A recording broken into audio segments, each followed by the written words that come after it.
नमस्कार दोस्तों, आप सभी का हमारे YouTube चैनल मन का वॉइस में स्वागत है। मैं रोज एक शिक्षाप्रद कहानी लेकर आता हूँ। चलिए कहानी शुरू करते।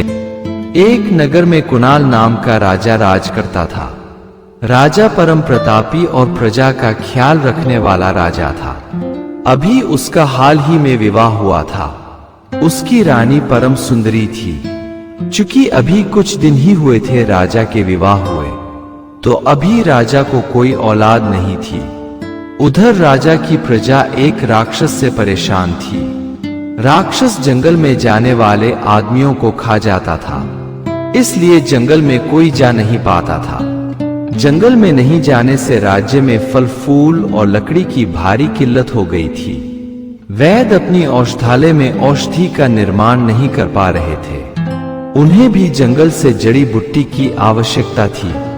किसान जंगल के आसपास खेती करना छोड़ दिए थे, जिससे किसानों के पास भूखमरी की हालत हो गई थी। तो वही फसल कम होने के कारण राज्य के अन्न भंडार में भारी कमी आ गई थी। इस भयानक समस्या से निपटने का राजा के पास कोई उपाय नहीं था। और उधर प्रजा राजा से आस लगाए बैठी थी कि राजा कोई ना कोई जरूर उपाय करेगा। राक्षस से छुटकारा राजा ही दिला सकता है। प्रजा रोज राजा के पास दुहाई देने आ जाती कि महाराज, उस राक्षस रूपी काल से हमारी रक्षा कीजिए। अब राक्षस जंगल में चरने गए हमारे पशुओं को भी मार कर खा रहा है। इस तरह उसकी हिम्मत बढ़ती रही तो एक दिन हमारे नगर में प्रवेश कर जाएगा और हमारे बच्चों और परिवार के लोगों को मार कर खा जाएगा। अब राजा ही प्रजा का पिता होता है, तो हे प्रजा के पिता, आप हमारी रक्षा करो। राजा को ख्याल आया कि राजा के पास एक वरदानी तलवार है, जो किसी महात्मा से राजा के पूर्वजों को मिली थी। उस तलवार में खूबी थी कि कोई धार्मिक राजा उसे ग्रहण कर सकता था। उसे धारण कर लेने पर ना तो उसे मनुष्य मार सकता था और ना कोई राक्षस मार सकता था। यहाँ तक कि बड़े से बड़े जानवर राजा का कोई नुकसान नहीं पहुंचा सकते थे। राजा ने प्रजा से कहा कि अब आप लोग चिंता ना करें, मैं कल ही जंगल में जाऊंगा और उस दुष्ट का वध करके शाम तक वापस आ जाऊंगा। दूसरे दिन राजा उस दिव्य तलवार की पूजा किया और राक्षस से मुकाबला के लिए निकल पड़ा। राजा जब जंगल में पहुंचा तो राक्षस ने जान लिया कि आज राजा जंगल में आया है। वह बहुत मायावी राक्षस था। उसने ये भी जान लिया कि वह राजा का सामने से मुकाबला नहीं कर सकता। राजा की दिव्य तलवार उसकी गर्दन काट सकती है। तो राक्षस एक गुफा में जाकर छुप गया। उसके साथ उसकी एक बेटी भी रहती थी, जो बहुत बड़ी मायावी थी। वह सुंदर स्त्री का रूप धारण कर जंगल में विचरण करती। कभी कभी जंगल के आसपास के गांवों तक पहुंच जाती और किसी नौजवान पुरुष को अकेला पा उस पर पहले अपने रूप यौवन की जादू चलाती। फिर इतना मदमस्त खुशबू बिखेरती कि नौजवान मदहोश हो जाता और फिर वह नौजवान उसके पीछे पीछे अपने आप जंगल में खींचा चला जाता। उसके बाद बाप बेटी बड़े मजे से उस नौजवान को मार कर खा जाते। जब राक्षस ने देखा कि राजा अब गुफा की तरफ ही आ रहा है और उसके हाथ में तलवार रहते ना तो राक्षस मुकाबला कर सकता है और ना उसकी बेटी, हो सकता है राजा आज दोनों का वध कर चला जाए। तब राक्षस अपनी बेटी से बोला कि आज बहुत मुश्किल घड़ी आ पड़ी है। तुम अपने रूप यौवन से राजा को मदहोश करो। एक बात का ध्यान रखना कि ना तो तुम राजा को छूने की कोशिश करना और ना राजा को अपने को छूने देना। एक निश्चित दूरी बनाकर रखना। राजा के पास दिव्य तलवार है। तुम्हारा शरीर जरा भी राजा से छू गया तो तुम वास्तविक रूप में आ जाओगी और राजा बिना देर किए तुम्हारा वध कर देगा।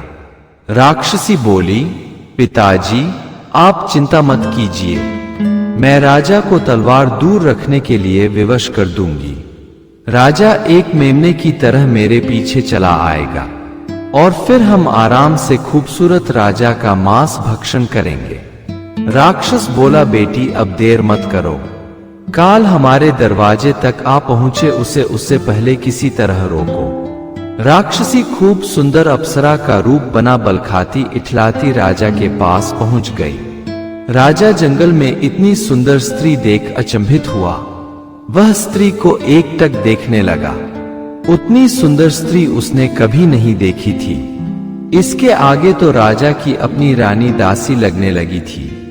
राजा सोचने लगा कि इसको तो हमारी रानी होना चाहिए था। वह उस स्त्री से पूछा, हे परम सुंदरी, आप कौन हो और इस भयानक जंगल में अकेली क्या कर रही हो? स्त्री मुस्कुराते हुए बोली, हे नवयुवक, आप किसी राजा के राजकुमार लग रहे हो। राजा बोला, हाँ सुंदरी, तुमने मुझे ठीक पहचाना। मैं इस राज्य का राजा कुणाल हूं, परंतु आप कौन हो? तब वह सुंदर स्त्री बोली कि महाराज, मैं एक ऋषि कन्या हूं। मेरे पिता अब समाधि ले चुके हैं। मैं अब यहां से कुछ दूर एक आश्रम रहती हूं। मैं जिस आश्रम में रहती हूं वह इस पहाड़ी के उस पार है। वहां जाने के लिए गुफा से होकर जाना पड़ता है। मैं इस वक्त सुयोग्य वर की तलाश में घूम रही हूं। मैं अपने लिए सुयोग्य वर की तलाश में ना जाने कितने राजकुमारों को देखा, परंतु मुझे कोई पसंद नहीं आया।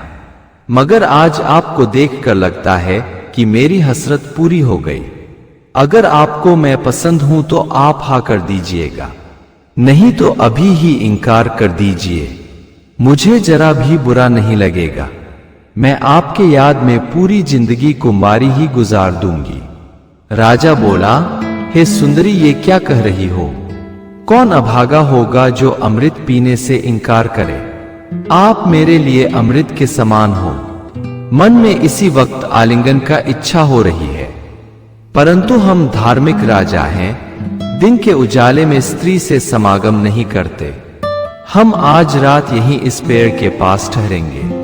हे सुंदरी, आप इस वक्त यहां से जाओ और रात की 4 घड़ी बीत जाने के बाद आना। उसी वक्त हम आपका पानी ग्रहण भी करेंगे और आपके साथ रात भी बिताएंगे। कल हम महलों के लिए निकल पड़ेंगे। आप हर तरह से महारानी बनने योग्य हो। अभी हम इस पेड़ के पास बैठकर दिन ढलने का इंतजार कर रहे हैं। वह स्त्री इठलाती बलखाती, पतली कमर लचकाती तिरछी चितवन से देखती हुई चली गई। राजा वहीं एक पीपल के वृक्ष के छाव में बैठकर शाम ढलने का इंतजार करने लगा। उधर पेड़ के पास एक मांद में एक सियार रहता था। उसने राजा और राक्षसी को बातें करते सुन लिया था। सियार राक्षस के डर से हमेशा मांद में ही छुप कर रहता था। वह कभी कभार ही मांद से बाहर निकलता और पीपल के गिरे हुए छोटे छोटे फल को खाकर फिर मांद में चला जाता, क्योंकि राक्षस जंगल के किसी भी जानवर को खा जाता था। सियार को तो और चाव से खाता। कई बार इस सियार को भी पकड़ने की कोशिश किया था, परंतु किसी श्राप बस पीपल के पेड़ के पास नहीं आता था। इसीलिए सियार जिंदा बच गया था। जब सियार ने देखा कि नगर का राजा आज राक्षसी और राक्षस के जाल में फंस गया है, तो सोचा कि आज राजा की मदद करनी चाहिए। जमाना पुराना था, पशु पक्षी मनुष्य आपस में बात कर लेते थे। तो सियार मांद से बाहर आया और राजा से बोला कि आप उस व्यभिचारिणी राक्षसी स्त्री का इंतजार क्यों कर रहे हो? राजा बोला, मूर्ख सियार, तू इतनी सुंदर कामिनी ऋषि कन्या को व्यभिचारिणी कह रहे हो। तुम्हें राजा से भी डर नहीं लग रही? तुम्हारी धृष्टता के लिए मृत्यु दंड दे सकता हूं। सियार बोला, आप बिल्कुल ठीक कह रहे हो महाराज। मेरी बात असत्य होने पर मुझे मृत्यु दंड दे दीजिए, परंतु पहले सत्य का सामना कीजिए। उसके विषय में पता लगाइए, उसके कुल खानदान का पता लगाइए। राजा उस स्त्री के रूप पर मोहित हो गया था। उसे सियार की बात कांटे की तरह चुभ रही थी। सच है कि जब पुरुष में काम वासना जागृत हो जाती है तो वह सबसे पहले बेशर्म हो जाता है। बुरी से बुरी स्त्री उसे सुंदर दिखने लगती है। वह स्त्री के अवगुण को भी नहीं सुनना चाहता। राजा उस स्त्री की बुराई नहीं सुनना चाहता था। बस वह यही सोच रहा था कि किसी तरह शाम ढले, वह वक्त आ जाए कि उस स्त्री से मिलन हो। उससे जी भर के प्यार करूंगा, जन्मों की प्यास बुझ जाएगी। उसे अपने महल में अपनी पत्नी नहीं याद आ रही थी। वह सियार से बोला, मूर्ख, स्त्रियों के कोई कुल खानदान नहीं होता, वह सिर्फ एक स्त्री होती है और पसंद आने पर वरण के योग्य होती है। सियार बोला, महाराज, आपकी बात सत्य है, परंतु पूर्ण सत्य नहीं। वेश्या भी स्त्री ही होती है, फिर भी किसी कुलीन पुरुष के वरण के योग्य नहीं होती। सिर्फ उससे लंपट पुरुष ही विवाह कर सकते हैं, जो इच्छा पूर्ति के बाद उसे बेच सके। महाराज, आप जंगल में आने का उद्देश्य भूल गए हैं। आप तो दिव्य तलवार लेकर राक्षस के वध के लिए निकले थे, परंतु काम के बस होकर मेन उद्देश्य ही भूल गए। आप यह जानते हुए कि राक्षस ने इस जंगल में ना तो किसी मनुष्य को जिंदा छोड़ा है और ना एक भी स्त्री को, फिर भी उस कपटी स्त्री पर भरोसा कर गए और उम्मीद लगाए हो कि वह कामिनी आपकी काम पीड़ा को शांत करेगी। आप जरा सोचो कि वह स्त्री राक्षस से बचकर जिंदा कैसे है। राजा सियार से बोला, तुम इतना बकबक कर रहे हो, एक बार ही बताओ तुम कहना क्या चाहते हो, तुम्हारा उद्देश्य क्या है? इतनी सुंदर स्त्री तुम्हें बुरी क्यों लगती है? तब सियार बोला, महाराज, सत्य बहुत कड़वा होता है, डायरेक्ट कह देने पर मेरे जीवन की भी हानि हो सकती है। मैं अभी आपको एक कहानी सुनाता हूं, आपका समय भी पास हो जाएगा और मेरी बात भी आपके समझ में आ जाएगी। राजा को उस स्त्री के वियोग में एक एक पल एक एक बरस के तरह गुजर रहे थे। उसने सियार से कहा कि तुम कहानी सुनाओ, कुछ समझ आए या ना आए वक्त जरूर कट जाएगा। तब सियार कहानी सुनाने लगा कि एक गांव में एक किसान अपनी भोली भाली पतिव्रता पत्नी के साथ रहता था। वह रोज खेती करने एक जंगल के पास नदी किनारे जाया करता था। नदी किनारे एक विशाल बरगद का पेड़ था। उस पर एक चुड़ैल रहती थी। वह कई तरह के रूप बदलने में माहिर थी। एक दिन चुड़ैल ने किसान को लघुशंका करते देख लिया। किसान का गुप्त अंग बहुत बड़ा था। वह चुड़ैल को भाग गया। अब चुड़ैल किसान से समागम को सोचने लगी। एक दिन सुंदर रूप धारण कर किसान के पास आई और उससे परिणय निवेदन किया। वह बोली, तुम बहुत सुंदर नौजवान हो, मैं तुमसे विवाह करना चाहती हूं। जब किसान ने उसके रूप रंग को गौर से देखा तो देखता रह गया। उसे भी लगा कि काश यह मेरी पत्नी होती तो कितना अच्छा होता, मगर घर में चुड़ैल जैसी स्त्री के रहते इस परम सुंदरी को अपने घर कैसे ले जा सकता हूं। वह उस स्त्री से बोला, है सुंदरी, तुम 2-4 दिन मेरा इंतजार करो, मैं अवश्य ही तुम्हें पत्नी बना अपने घर ले चलूंगा। वह घर आया तो घर से पत्नी को निकालने का बहाना ढूंढने लगा। वह बात बात पर गुस्सा होकर बात करने लगा, उसे मारने पीटने भी लगा, घर से निकल जाने की बात करने लगा। पत्नी बहुत समझदार थी, उसे समझते देर ना लगी कि मेरा पति किसी स्त्री के चक्कर में फंस गया है। तब स्त्री बोली, आप नाहक यह नाटक कर रहे हो, हमें लगता है कोई स्त्री पसंद आ गई है, तो उसे ले आओ, मैं कोई विरोध थोड़े कर रही हूं। तब उसका पति बेहयाई से बोला, हाँ, मुझे एक सुंदरी पसंद आ गई है, मगर वह तुम्हारे रहते मेरे घर नहीं आ सकती, तुम मेरे घर से निकल जाओ। तब उसकी पत्नी बोली कि आप पहले उस स्त्री को ले आओ, ऐसा ना हो कि मैं भी चली जाऊं और वो भी ना आए, तब तुम अकेले रह जाओगे, क्योंकि ठुकराई स्त्री फिर कभी पति के पास वापस नहीं लौटती। किसान बोला, अच्छा, कल उसे लेकर आऊंगा, तब तुम अवश्य चली जाना। उधर स्त्री ने रात में चुपके से अपने सिर के 2 बाल तोड़कर पति के धोती में बांध दिया। वह बाल कोई साधारण बाल नहीं थे, वह एक पतिव्रता स्त्री के बाल थे। सुबह जब किसान खेत पर गया तो वह स्त्री पहले इंतजार कर रही थी। उसे देखते ही बोली कि अब और इंतजार नहीं हो रहा, आप अभी इसी वक्त यही मेरे से समागम करो। किसान ने उसे अपने बाहों में भर लिया, मगर गजब हो गया, वह अपनी असली रूप में आ गई। किसान ने देखा कि ये तो चुड़ैल है, तो झट से बाहों से बाहर कर दिया। वह एक आग में जलने लगी और थोड़ी ही देर में जल मरी। वह एक पतिव्रता स्त्री के बाल का कमाल था। किसान घर आया तो पत्नी के सामने बहुत रोया, बहुत पछताया। पत्नी ने ही उसकी जान बचा ली थी। महाराज, आपके पास दिव्य तलवार है, उसे कभी अपने से अलग मत करना। वह स्त्री लाख कहे कि तलवार दूर रख दो, मगर तलवार को किसी कीमत पर दूर मत करना। इस तलवार में ही आपकी जिंदगी और मौत बंधी है। जिंदगी रही तो हजारों सुंदरियां आएगी जाएगी, मगर जिंदगी चली गई तो क्या करोगे? आप एक धर्मात्मा राजा हो, प्रजा आप जैसा राजा फिर कहाँ पाएगी? आपके रानी को फिर दूसरा पति कहाँ मिलेगा? राजा बोला, सियार तुम अब बिना डरे सच बात बताओ कि वह लड़की कौन है। तब सियार बताया, महाराज वह लड़की राक्षसी है, राक्षस की बेटी। राक्षस सामने वाली गुफा में रहता है। उसकी बेटी अलग अलग तरीके से मनुष्यों को प्रेम जाल में फंसाकर गुफा में ले जाती है। फिर बाप बेटी उस मनुष्य को मार कर खा जाते हैं। आप ध्यान से देखो, मनुष्य या जानवर के कदम गुफा के तरफ जाते हुए मिल जाएंगे, परंतु एक भी कदम वापस आते नहीं दिखेंगे। अभी शाम ढलने में 2 घड़ी बाकी था।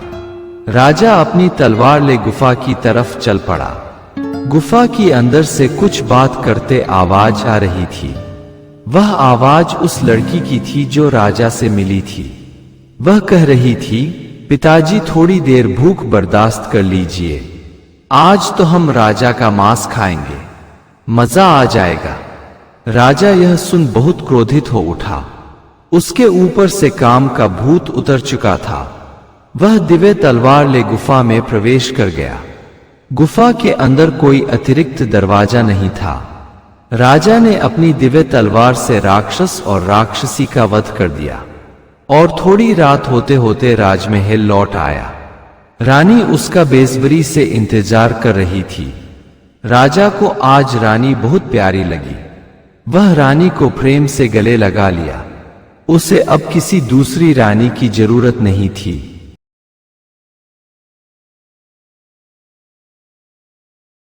एक गांव में बहुत बड़ा मंदिर था, जिसमें एक ब्राह्मण पुजारी पूजा किया करते थे।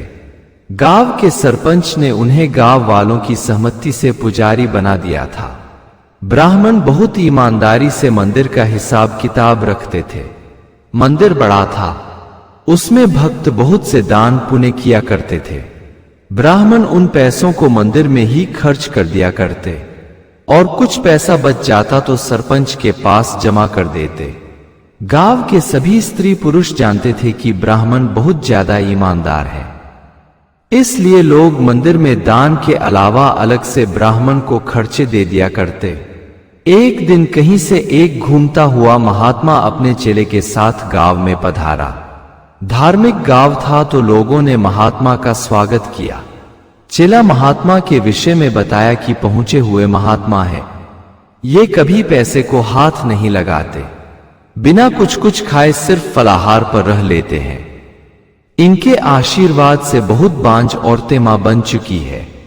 जिसकी शादी नहीं हो रही तो इनके आशीर्वाद से 3 महीने में शादी हो जाती है। जिसे मनचाही पत्नी चाहिए तो वे महात्मा का 1 सप्ताह सेवा कर दे, उसे परियों जैसी पत्नी मिल जाती है। और जिस स्त्री को सुंदर पति चाहिए तो वह महात्मा को अपने पैसे से फल दूध खरीद कर खिला दे तो उसको खूबसूरत राजकुमारों सा पति प्राप्त हो जाएगा। शाम हुई तो अब महात्मा को ठहरने की बात आई। गांव के कई लोग महात्मा को अपने अपने घरों में ठहराना चाहते थे। तब चेले ने बताया कि महात्मा सिर्फ बाग बगीचा या मंदिर में ठहरते हैं। अगर मंदिर में व्यवस्था हो तो ठीक, वरना हम कहीं किसी बाग में रह लेंगे। तब गांव के सरपंच ने कहा कि पुजारी जी को बुलाइए, वे मंदिर में बने गेस्ट हाउस में महात्मा को ठहरने का प्रबंध करें। पुजारी जी महात्मा को ठहरने फल दूध का इंतजाम कर दिया। गांवों में पहुंचे हुए महात्मा के नाम पर अपार भीड़ उमड़ पड़ती है। स्त्रियां तो इसमें दिल खोल कर खूब खर्चे भी करती हैं। सच तो यह है कि स्त्रियां मंदिरों के 70% खर्चे उठा लेती हैं। जब स्त्रियों को पता चला तो महात्मा के दर्शनों के लिए आने लगी। देखते देखते बहुत भीड़ लगने लगी। महात्मा रोग व्याधि भी भगाने लगा। आस्था का जन सैलाब इतना उमड़ा कि स्त्रियां रात रात भर महात्मा के आश्रम में ठहर जाती। वह झड़फूंक के नाम पर स्त्रियों के शरीर की मालिश भी करने लगा। एक दिन पुजारी ने देखा कि महात्मा स्त्रियों के गुप्त अंगों की भी मालिश कर दे रहा है, तो उसे बहुत बुरा लगा। उसने ये बात सरपंच से बताई तो सरपंच पुजारी पर ही भड़क उठा। आप महात्मा पर शक कर रहे हो। पहुंचे हुए महात्मा स्त्री पुरुष में भेद नहीं करते। वे स्त्री पुरुष के अंगों को मिट्टी ही समझते हैं। उनके लिए क्या गुप्त अंग और क्या खुला अंग कोई मायने नहीं रखता। आप पुजारी हो, चुपचाप पूजा करो। आइंदे कोई शिकायत लेकर आए तो पुजारी के पद से हटा दिए जाओगे। पुजारी जी समझ गए यह सरपंच पर या तो महात्मा का भूत सवार है या फिर इस दुष्ट महात्मा से मिला हुआ है। जैसा कि हर गांव में एक या दो बुरी स्वभाव की स्त्रियां भी होती है, जो ब्याह करा तो जाती है पर उन्हें अपने पति से कोई प्रेम नहीं होता। वह दूसरे पुरुषों में सुख ढूंढती है। तो उस गांव में भी दो स्त्रियां ऐसी थी जो दोहरे चरित्र की थी। उसने तुरंत महात्मा से संपर्क साधा। महात्मा तो पहले से ही ऐसी स्त्रियों की तलाश में था जो उसे शारीरिक सुख के साथ एजेंट का भी काम कर सके। 2-4 दिन में दोनों स्त्रियां महात्मा की चहेती बन गई।